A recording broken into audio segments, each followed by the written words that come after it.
Let's get it, man. This is TM Radio Interviews. If you don't know, now you know, man. I'm MackcDontSleep, man. Got a special guest in the building.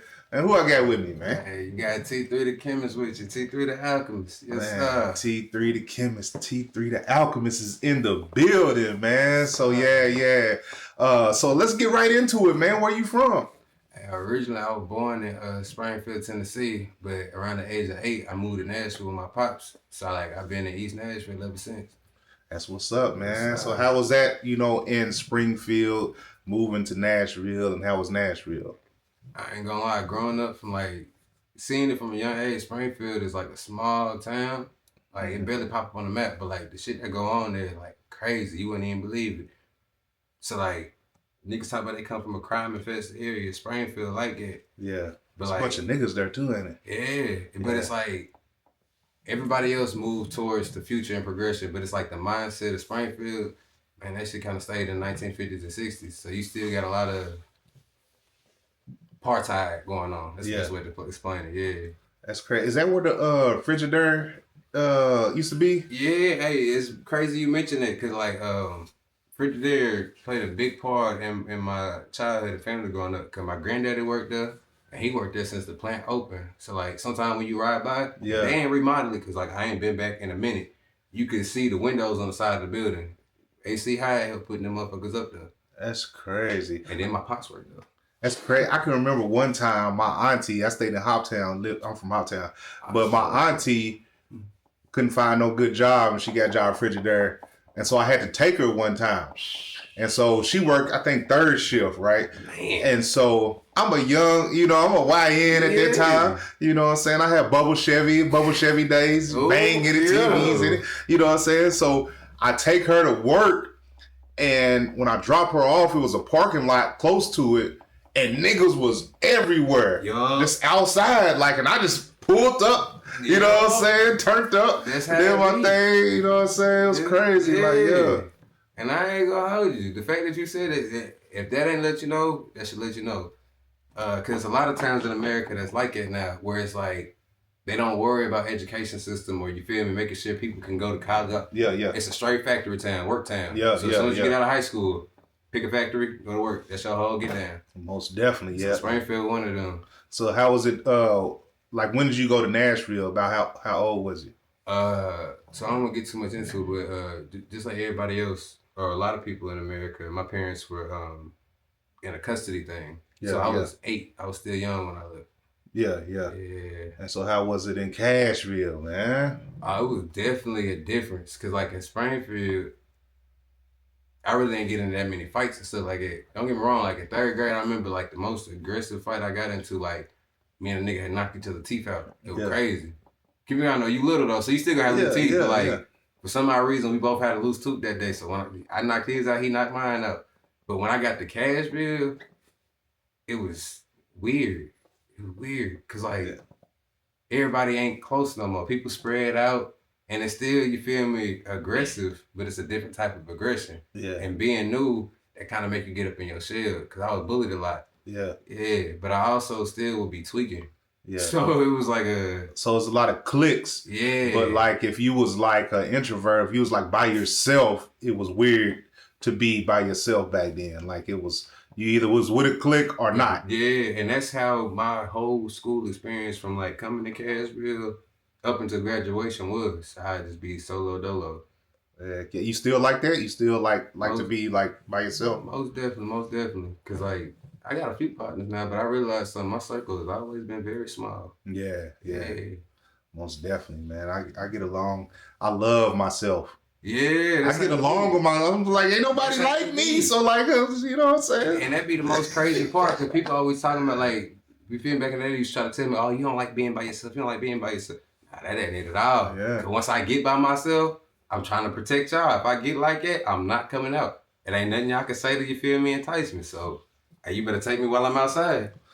Definitely, most of it. Ooh. And yeah, so you say your name T3, the Alchemist and stuff like that. How'd you get that name? Where that name stem from, and what's the difference between that and you? Alright, okay. That's a good one. So at first it was not always T3 the Alchemist. I done went through a couple of name changes on my journey.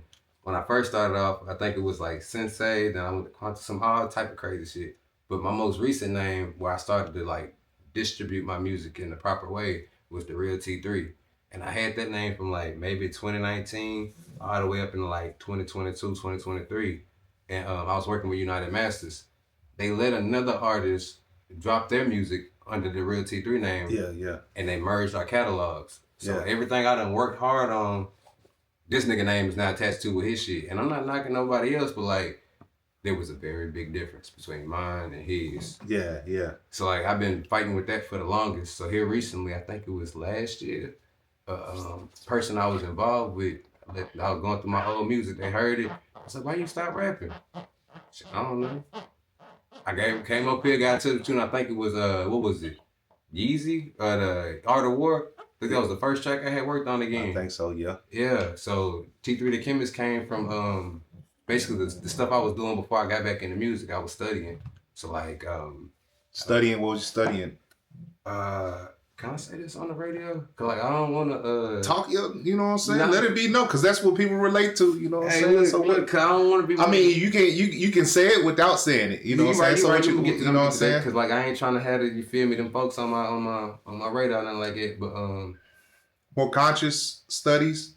More conscious studies, but also not necessarily like the peace guy, peace brother, stuff like that. Not the fake woke. Nah, I went and started reading the stuff that they say, hey, once you start looking at it, it's going to change your perspective. A lot of men ain't ready for that. I started getting in on that tip. The science. Thank you. Yeah. The science, aspect. Alchemical science. Yes, sir. What people don't know is Egypt is a Greek word. Mm-hmm. So all the philosophers from back in the day, Pythagoras, all them other good dudes and stuff like that, they glaze while you going to school and say, oh, you got to learn this. So-and-so is the father of modern math. They learned that from the blacks, Egyptians. But before it was called Egypt, which is a Greek word, it was called Kemet, which means, I think, land of the blacks. You know what I mean? Mm-hmm. So all them white dudes went over there, they started learning that, came back. But they ain't even stay the whole time. It take like 44 years, I think, the marriage. They stayed like 18, 20 some years, came back and tried to preach their gospel, whatever. But it was wrong. So when I started looking into it, Kemet or alchemy, whatever you want to call it, all of that started over there in Egypt. It was taught by black people. Right. Yeah. I get into that. I you know what I'm saying? I touched dibble dabble. I got turned on, a while ago and stuff like that. I got into the Mansa Musa. Once you learn about that changed the whole perspective of what America is. Yeah. So you like, what? Like, hold up. Like, boy. So, you know what I'm saying? Like, it gets deep and stuff like that. You can see, you know what I'm saying? We got the teachings of the ages, the pale horse. I came through the first time, man. They let me know you was up on game. What's understood ain't had to be explained right there. Yeah, so it's deep when it gets into the science, and that takes an impact on your life because when your life, your music, because you start noticing what you say is really vital. Yeah, you know what I'm saying. And I ain't trying to get this off topic or nothing like it, but something that I've started to learn and realize, and it's like my people. When I say my people, I'm a proud Pan-Africanist. Right, proud, and I ain't always been that way. Cause people like, you feel me, dog? Nah, back in I was. What Dr. Umar say, a Negro. I wasn't a coon, because a coon will do the shit know he doing wrong. A Negro don't know he doing no wrong. Right. I was a Negro. I had to go ahead and get right. But back to what I was saying, man, like, when it comes to black people across the diaspora, we do not understand that our words have power. It's a reason they call it spelling. It's or curse words. Or curse words, man. I'm saying it's a reason they say that. Yeah. So like real talk. Yeah. Like, yeah. But T3 ThalKemist, T3 ThalAlchemist, the way I spelled it came from that. I had a shorty tell me recently, oh, that's clever. I like how you did that. Yeah. So like all meat right, that let me know, oh yeah, I could talk to you. Cause you feel me, you the first person to say you peeped it. I know you peeped it, but like I said, what's understood ain't gotta be explained, but nah. Most definitely. So we didn't even get an introduction on your mans. Oh yeah, that's right. Your mans right there. You know what I'm saying? Who that is right there? Who we got in the building? You want me to introduce you? Who we got in the building, man? Okay, my name is King. King? And Who are you? Who you is to me? I am his son. Baby T3. Baby T3. Baby T3, man. What's your Roblox name? My Roblox name is King99. Okay. King 99. Yeah, follow that man on Roblox. You know what I'm saying? Turn him up. Turn him up. Really is. You know what I'm saying? And best believe we monitoring the roadblocks. So we monitoring all that. But I'll go on and follow my man. But that's what's up, man. So how did you get into music the beginning? Like, where did it start? Like, how did you know, like, this is what I want to do? Like, that's crazy. You said, hold on. So I'm straight. I'm good. I'm good. Have my face with. I'm straight. But how I got into music is crazy. So I think it was like 2014 before he was even born. Kendrick Lamar had dropped the Pimp to a Butterfly. And I was really big into like collecting actual CDs, like physical CDs. So like I went and bought Childish Gambino's Because of the Internet, because I'm like a really big fan of Donald Glover. Well, at least I was back in the day. Yeah. I bought the Chance the Rapper, the Acid CD. I bought J. Cole, Forest Hill Drive. Woo, yeah. I ain't know me and bro shared a birthday. So like I kind of, he Aquarius. So that's kind of crazy that I picked up on the music like that. But the last CD I bought was that Pimp to a Butterfly.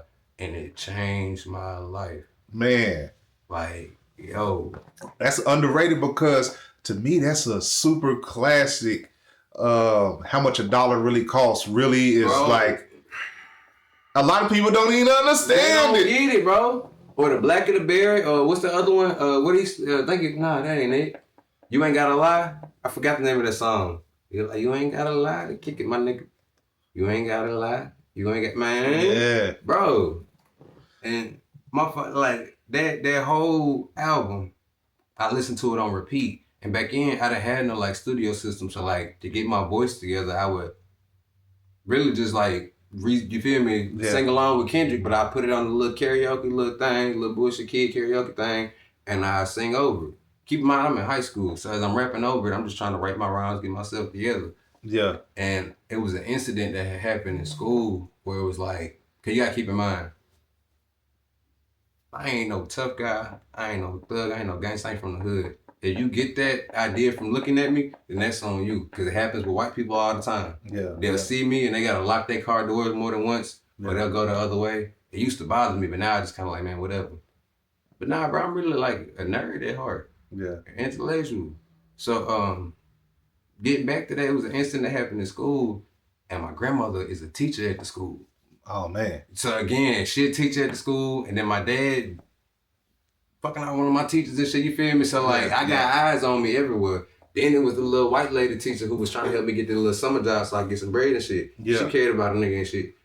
So it was an incident that happened. I keep getting into the same nigga, same little weirdo, bro. Cool, finally fucking one of these days just pop out. We in the courtyard. I'm finna do that to him.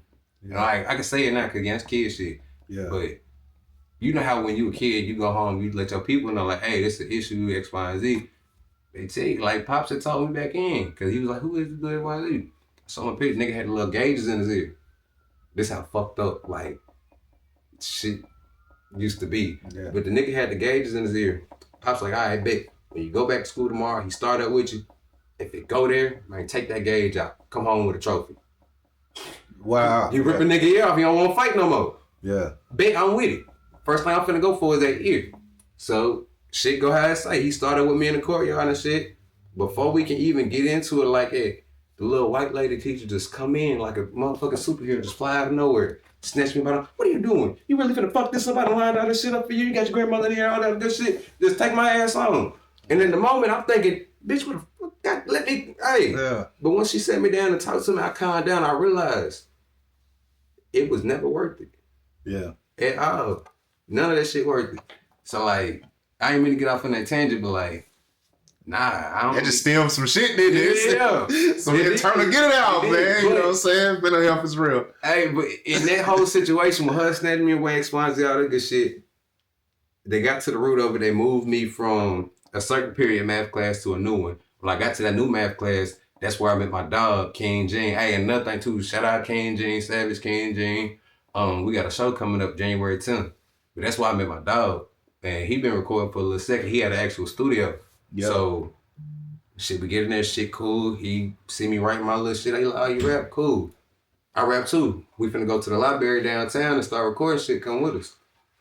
I start going with him and another partner at the time named Tough, as we called ourselves. So we just started recording and shit.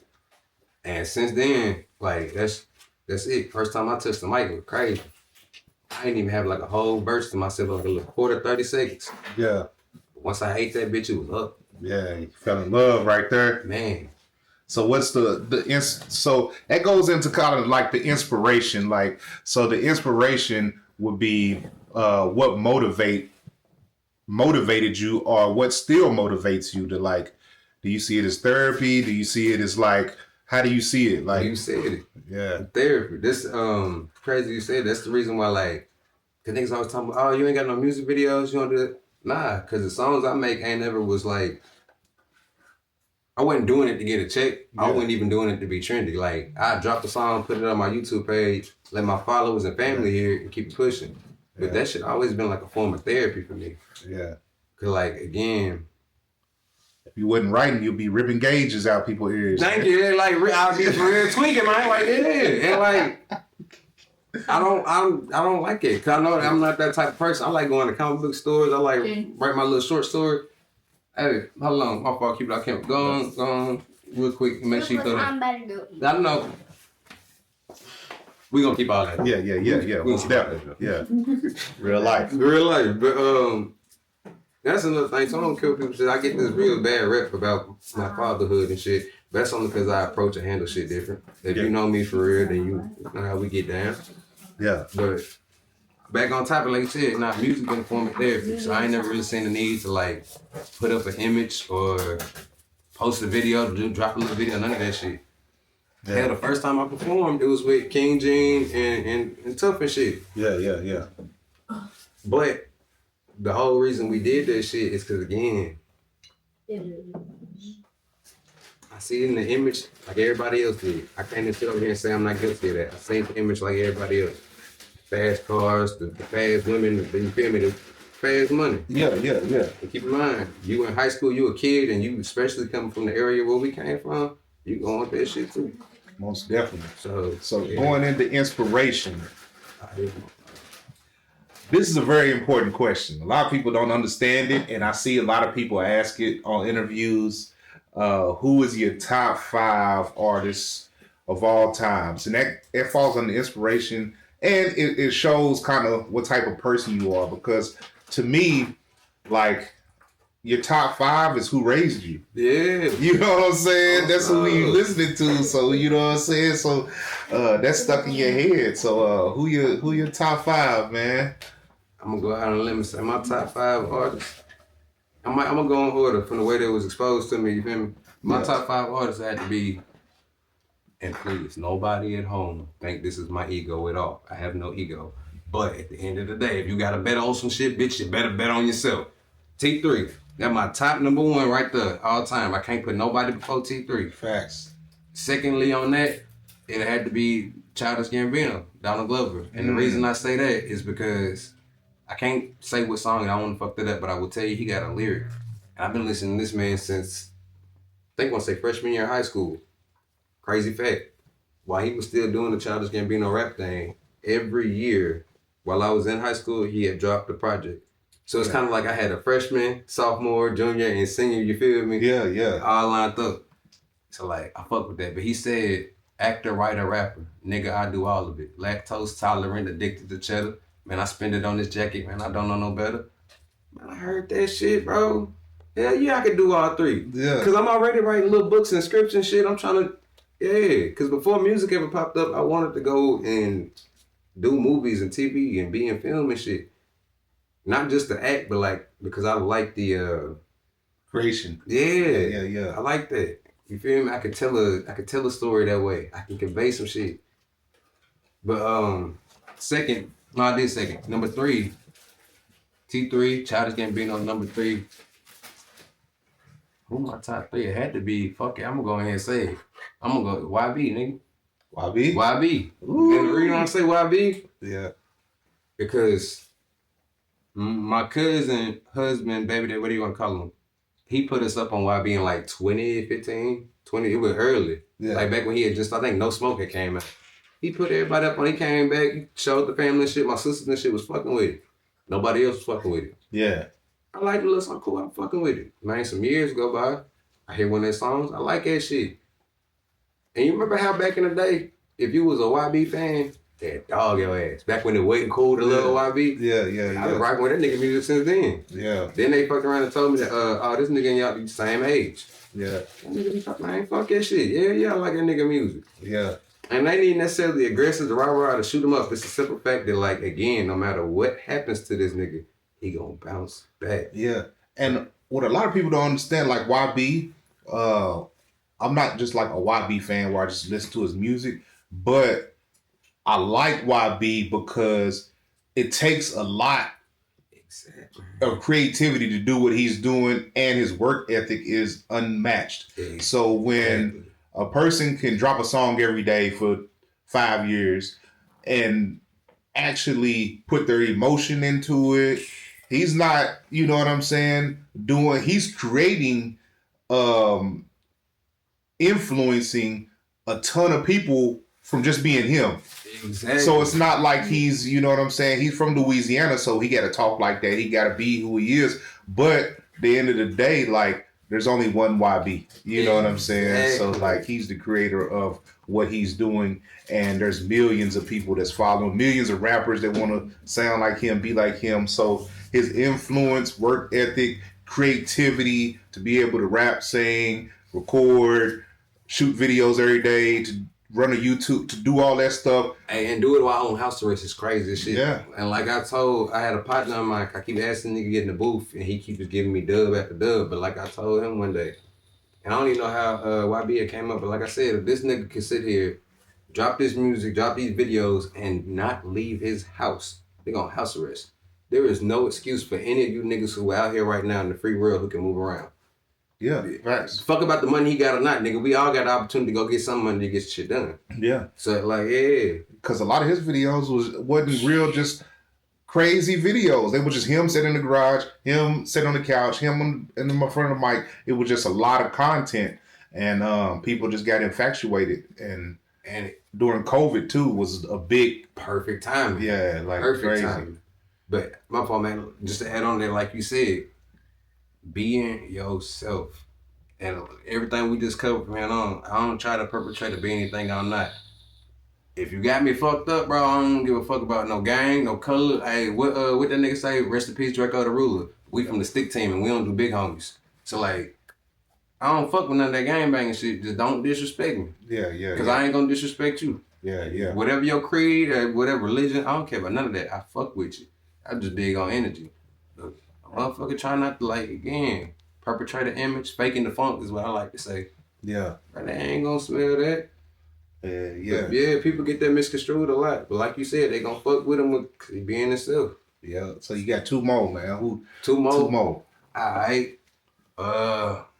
We gonna keep it in New Orleans. I had to say Gates for the same reason. Gates, yeah. And the reason why I say that, cause, like, again, I don't necessarily listen to the music. I don't give a fuck about when they up or none of that shit. Whenever they get hit by life, whenever they get, you feel me? The growth. Exactly. His growth is crazy. Yeah. Bro. And I like it because it's relatable. Because, again, I'm the type of nigga that's going to come back from, and I ain't too my own horn or bragging. You feel me? Yeah. I know Shango got on my side. But, like, the way them niggas bounce back, man, I fuck with it. Yeah. I got to give them their flowers. So Gates, and my last one out of my top 5, I'm trying to think, that's a tough one. You say the best for last. Damn. That's a hard one, man. Yeah, squeeze one in there. Hey, man, that's hard. I want to say Boosie. And the only reason I want to say Boosie, because I hear it now. Because back then I ain't hear it, but I hear it now. The reason why I sometimes sound like that nigga when I rap is because that's all my mama used to listen to. Yeah. So growing up, so especially like I spent the first 8 years of my life with this woman. So from birth to then, that was her shit. So like, I want to say Boosie because he harder than a motherfucker. But look, Boosie deserves to be in people's top 5s. He do. You know what I'm saying? Just due to not only longevity, but I ain't gonna say we wouldn't have YBs and Gates and all these people because of him, but he really turned it up a lot of by himself. You know, he had Webby, of course. Him and Webby made the perfect duo and stuff, but he overcame what like people, man. Come on, that man, cancer, death penalty, bodies, a lot of stuff he talking about. Man, look dead and some up, man. He was the first, you know what I'm saying, to do a lot with this music and to really like influence a generation too. You know, so his work ethic, everything that he did coming from the bottom, we relate to him because we see us in him. Exactly. So and it's like, be your fucking self. Yeah. And look, I'm gonna tell you this. I probably shouldn't even say this on it, but I'm gonna tell you this. Since I decided to jump back into music, and when I go back home to the video, when I talk to my pop, bro, I don't want to say. Basically, I tell them nigga, hey, I'm gonna put what y'all got going on. Boy, I pay that ticket. We will go up to Kentucky to hit Mac shit. I swear to God, I'd rather go work with Mac. Cause like you just said, bro, these niggas beat adversity. They beat themselves out there, and they don't give a fuck. Whatever come, it come. Mm-hmm. Nigga, you done heard me cry in the booth. You done heard my worst song. You done heard me in there fucking up. But like, nigga, I ain't quit. I ain't stopped. I'm gonna finish this motherfucker. Most definitely. So be yourself. Yeah, so let's jump into it. Man, craziest moments, man. What's the craziest moments you had while doing music, man? It could be anything, man. Performing in the studio, riding around, listening to, you know, a bar you said. I say I done had a lot of crazy moments, but the two craziest moments, it's two of them. I'm gonna make them brief. The two craziest moments I done had would have to be the first time I did a show. Like I said earlier, I was in the show with, you feel me, Eugene and other people, other partners. But when we did the show, before we went out there, me and you, it's like a little backstage area, you feel me, before we walk out on stage. We all said a prayer, but me and Eugene looked at each other. We both had on, you feel me? Like I wear gray. I like to be neutral. That's what, be yourself. I ain't got on no big chain or none of that. I be neutral. I looked at Gene, he looked at me, dapped up, cool. Keep in mind, we both look fresh, everything clean. I think the show was maybe like 15 to 20 minutes, just a short set. Man, we went out there, we came back, we still in the same spot. Keep in mind, we just did the show, we walked back to the same spot. Man, me and this man looking at each other, boy, like we just did a whole, you feel me, 15 rounds with Mike Tyson. Yeah. Both of us drenched out of breath. Crazy. And we young too still. But the way we went out there and put everything out, I say like that first show, with people did it. Cause my first ever show, solo, and she off camera right now, we ain't got a turn it. But she can vouch. Miss Marie can vouch, cause she was there. The first show I ever booked, and I kept the same people. I had to go out on stage by myself and do it. Yeah. Ain't nobody show up. Yeah. So like, and I booked it. I got the time slot. I even hit the little ticket quota. Nobody came. I just hustled up the bread and you feel me, put it. Yeah. Man. But I went out there and did that shit by myself. And when I did it by myself, I knew I could keep doing this shit. I don't need nobody with me. By yourself on stage or nobody showed up? By myself on stage. Okay. It was people out there. Yeah, out there. But on stage by myself. And then for me to be solo, nervous and shit, first time and young, I got off the stage and like none of the energy was fake. I could tell, cause I had people walking up to me and saying, man, shit was good, I fuck with you this one. Yeah. But that was the first crazy moment. Cause we got on stage, we thought we were good, we thought we were big shit. Man, that shit whooped our ass. Yeah. And then the second craziest moment of this music shit had to be, I don't want to stop this shit a lot. It's been many nights and days where I thought, man, fuck it, I'm not gonna make it. And then on top of that, I be doing the movies and I be writing books and other shit. So it's like, sometimes I be wondering, like, hey guys, which one am I supposed to be doing? Am I supposed to put my energy in the movie, music, whatever? Here recently, he had showed me, I was working on this show. I'm not gonna get too much into it, but it was a science fiction show. A lot like the science fiction show Doctor Who, but I made it for black people. Yeah. I'm a big fan of that. I've been since I was a child, but I switched it. Decided to give basically kids like my children a hero. It ain't gotta be stupid, you feel me? None of that. Be yourself. But that shit got all the way to like pre-production. Only thing I had to do was literally set a date for us to all get out there and start filming. I had my script wrote and everything. Man, I lost the lead actress. She bowed out. I hit her understudy up. Man, 24 hours go by. That understudy bow out. I ain't got, you feel me? I can't Yeah. do it. Yeah, and the deadline done passed on fucked up. Man, out of nowhere, I'm feeling like I ain't got shit left. It's all over with. I just get a crazy ass idea. Nigga, do a concert. Let these motherfuckers know you ain't dead. Pop out. Yeah. I don't know who said that in my head, but and that let me know right then and there, this music is where I need to go. Yeah. So that was crazy. Most definitely. So with that being said, too, you was talking about the movies and everything else. What's something that besides music that people wouldn't know about you? That's crazy. I say this. I gotta be humble when I say this. If you know me for real, then you know that there is a separation between T3, and that's whether he's the real T3 or T3 the Alchemist, and D'Artagnan. I'm gonna say this once, 'cause I know a lot of y'all at home probably can't say this, but it's a real separation between the two. So like T3 the chemist or the alchemist or the real T3, he be on the music shit. That's his shit. The music, the business, the money, that's his shit. But D'Artagnan is scared of people. Like crowds, meeting new people, Yeah, yeah. all that good shit. Hell, I don't even like the critics. And the reason I don't like people is because, man, people are mean as shit. Yeah. Not only are they mean as shit, but like, I might sound like an alien when I say this, but I have never seen a more like psychologically dysfunctional group of people in my life. Yeah. Like I be so throwed There's out. some nice people out there. I just had an awakening with that. I was actually out shooting a video on top of a bridge here in Bowling Green, and 5 cars stopped. Well, 5 cars passed by. Okay. 3 cars stopped and asked, "Am I okay? Not need anything?" Mm-hmm. Like, you know, because they was thinking, yeah. And so I was like, that was like an awakening. Like, damn, people care. Like somebody was gonna save Maxie. That's crazy, you know. And it was all different. It was a white person, it was a Mexican person, a black person. So you know, I was tapped in enough to realize after it was all said and done to realize there was 3 different types of people that stopped. And it was actually a higher percentage of people that stopped because it was 5 cars. 5 cars passed by, 3 stopped. And one of them that didn't stop was a semi truck. So, you know what I'm saying? So that might not even count. You know what I'm saying? I was gonna say, between me and you and whoever at home watching, semi trucks is assholes. I used to work at a truck stop back in the day. Semi trucks, they're assholes. And the drivers, like one told me, we are told, and it's not always, I shouldn't be saying this shit. I'm finna get in trouble, Mac. I shouldn't be saying this shit. Talk your piece. But like the semi-truck driver had told me, we are told, not legally, but by the companies we drive for X, Y, and Z, that if we have to jeopardize or risk our lives or yours, we're going to risk yours every time. Your life over this load. Yeah. Load gotta get to where it's going. Hey, if it's like it, hey, when I get on the road and it's between me and a semi-truck driver, hey, boy, this Mad Max.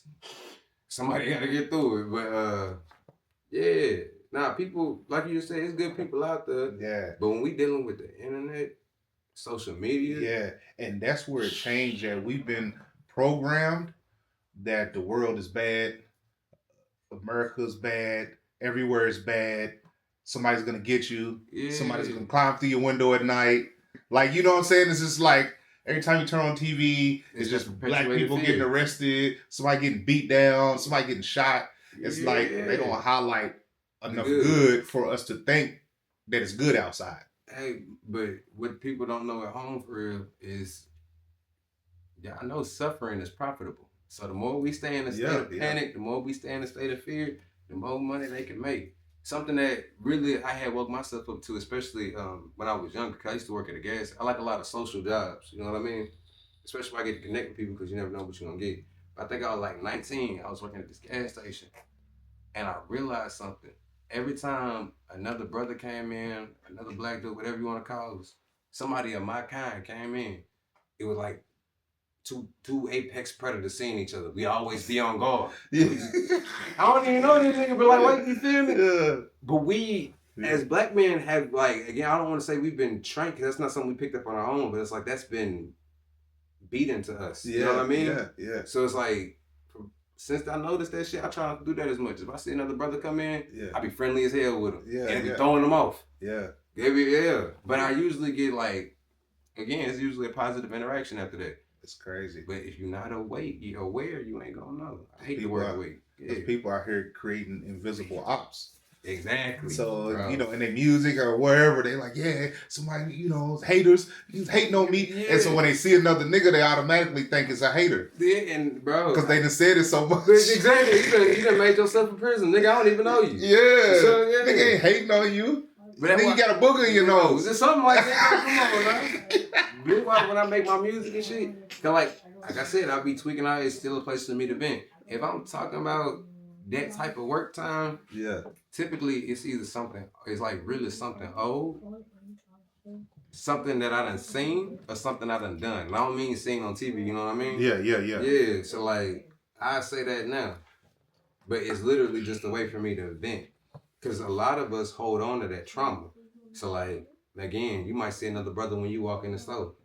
You don't know this nigga, but just because you ain't processed that trauma or got over that, you see another brother, let's say this brother got the same color shirt as the nigga you got, or something like that. Yeah. Bro, you automatically up. Yeah. And I can't sit over and say I ain't been a victim of it myself. Yeah. So like, Or somebody did something to one of your mama or something. You see men dog your mama out or something. And so it's just like when you see another black man, you like, that nigga look like the nigga that talk crazy to my mama or something. You know what I'm saying? So and that's another thing, cause especially as black men in America, we got to work on the toxic masculinity. That's why with my son, since he was born, like I don't talk at him. If he gotta cry, he want to cry. I don't tell him stop, man up, none of that.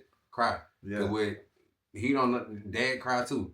yeah, I go cry by myself, cause you feel me, that's something different. But like let that shit out, hold that emotions in, get that out. yeah. See, I'm more on defense to over friendly people. Yeah. So like if I walked into the store and you was over friendly, you know, to me, I think something up. Yeah, you know what I'm saying? Why is this nigga so friendly? Like, yeah. Listen, that's reasonable. That's crazy. You know, listen, that's a reasonable level though. Crazy. What they call that? You got that's what's that called? That's an understandable level of paranoia. Yeah. That's a reasonable level of paranoia. Yeah, when people are just over friendly, I think it's a trick to it. Because, you know what I'm saying? We've been programmed that everybody's mean, everybody this. So when people, I would rather if you don't like me, be upfront. Just don't like me. You know what I'm saying? But if you're smiling, you're happy, and you this and this around me, and I have the energy, like my energy is like something off right here. Yeah. Then you faking. Exactly. You know what I'm saying? Why you so happy? Like, you know, you trying to backdoor me. There you go. Hey, look, I was trying not to say the word backdoor, but he said it. He said it for me. And look, you ain't lying out there. Because I've been in situations where I'm watching the two people interact, and it's like, okay, this person who is typically like just talking shit about this other motherfucker before they got here. As soon as they get here, they all openly friendly X, Y, and Z. Then they gonna come up and was, hey, nigga, right, we ain't doing that. Yeah. I get you was venting before they got through the door, whatever. I ain't gonna hold you to that. Once they get in here, keep that same solo big bad energy. Yeah. Because if the roles will switch, you gonna throw me under the bus. Say, hey, don't do that. Yeah. But a lot of people be on back door. A lot of people. And it's crazy. A lot of people might not be. But exactly like you just said though, you can't weed them out no more. What movie was that where dude was like, he said, that was Hustle and Flow, I think. Yeah. Was it Hustle and Flow where he said, I'd rather be wrong for thinking I was right or something like that, but I wouldn't give it a chance. Like, you know what I'm saying? Like, I think that was Hustle and Flow. I think it might have been, I can't remember. But yeah, I know it was Terrence Howard that said it. But yeah, shout out to him, man. Hey, but that's another. Hey, son, can you do me a favor? Can you bring me that book? My fault. You said Terrence Howard. No, my bad. I ain't gonna. I'm on last thing. But you said what's something that people at home might not know about me? You got the T3 Bible right there, don't you? I wouldn't even say T3. I call it the.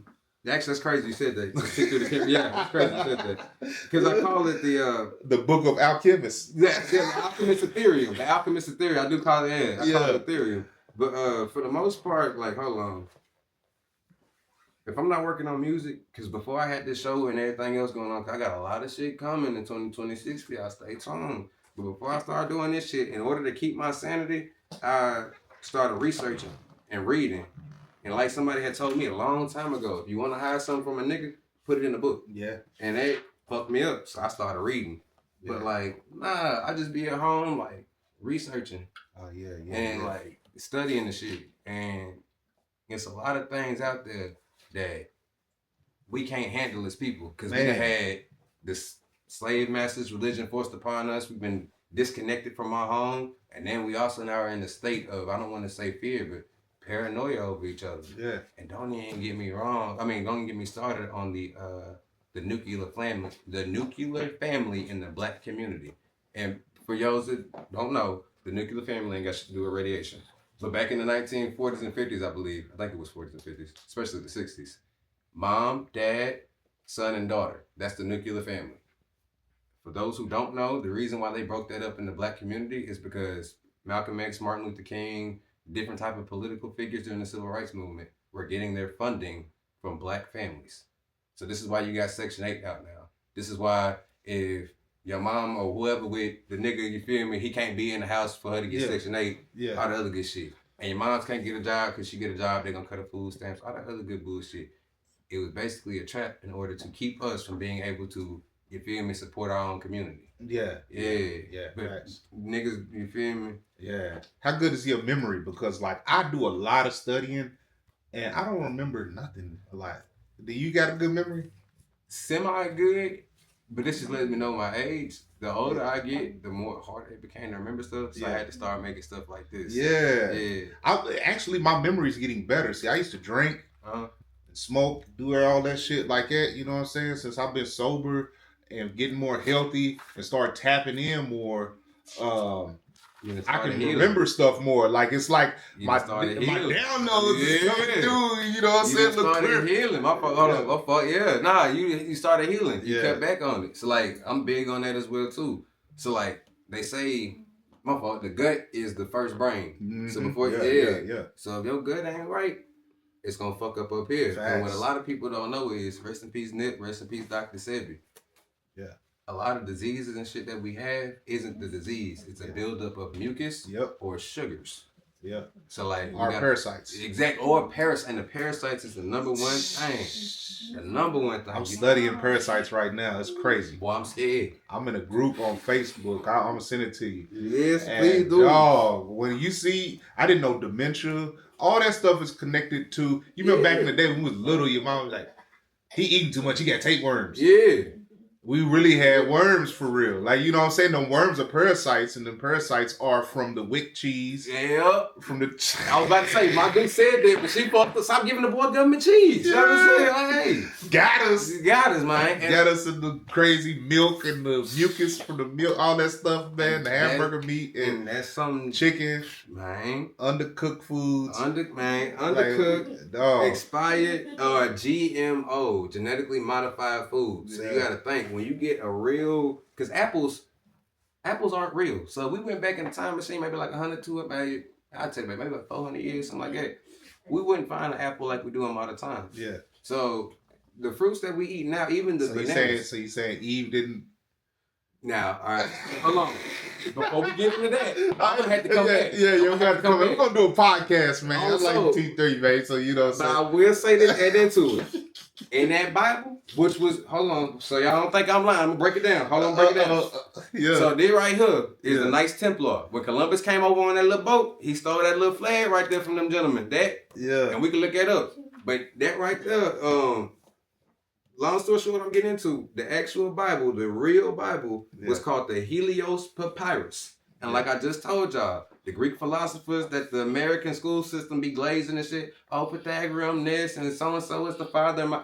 Fuck all that noise. It was done by black people. The white people went over there, and they didn't even stay the whole 44 years it take to learn. They stayed from like 17 to 18 to 20 years, then went back and tried to preach the gospel like that. No. Yeah. But they wrote the Helios Papyrus. Now y'all finna learn something at home.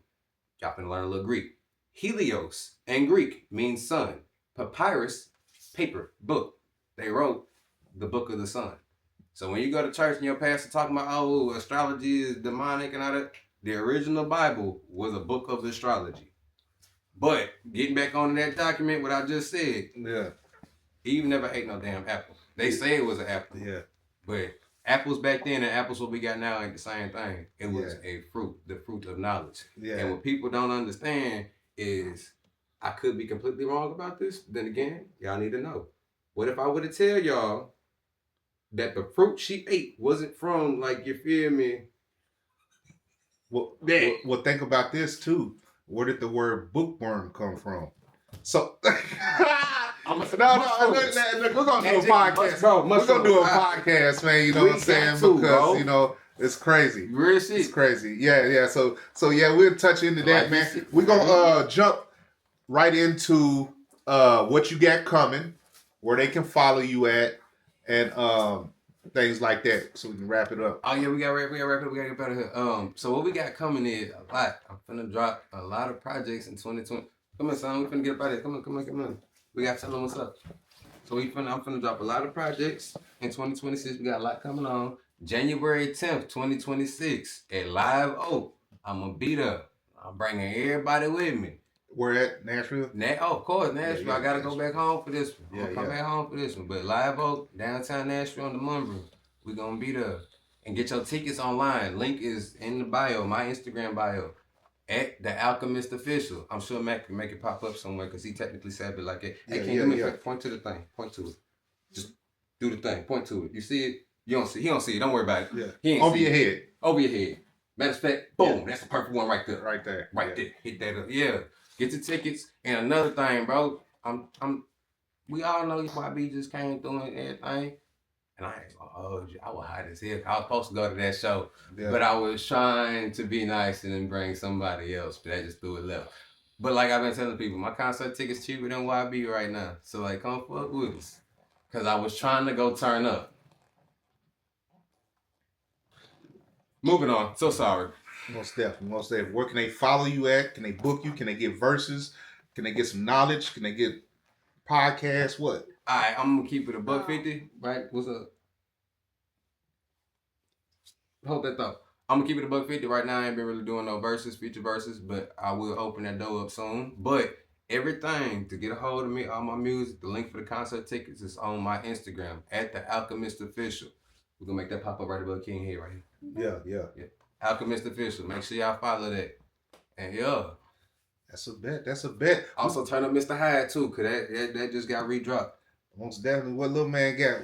What you got? You got something coming? You got something dropping? What you got going? You want to tell them about it? So,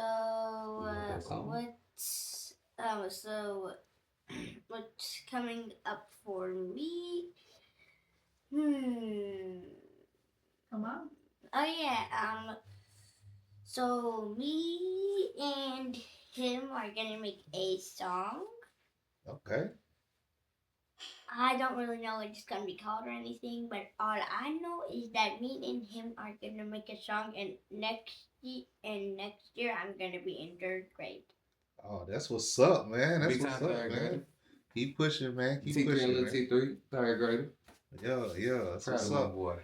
Yeah. That's what's up, man. Well, we just, did the interview, TM Radio, you know what I'm saying, with T3, the ThalKemist. Make sure y'all go check him out, follow him, go to the show, support, do your thing, like it, share it, do all that. You know what I'm saying? You'll be seeing more of him 2026, because this is about over. So I know he's finalizing a lot of his music right now. So y'all get ready, because 2026 is the year, you know what I'm saying? This year, a lot got exposed. Man, say that again, man. You know what I'm saying? So 2026 is just where now it's confirmation.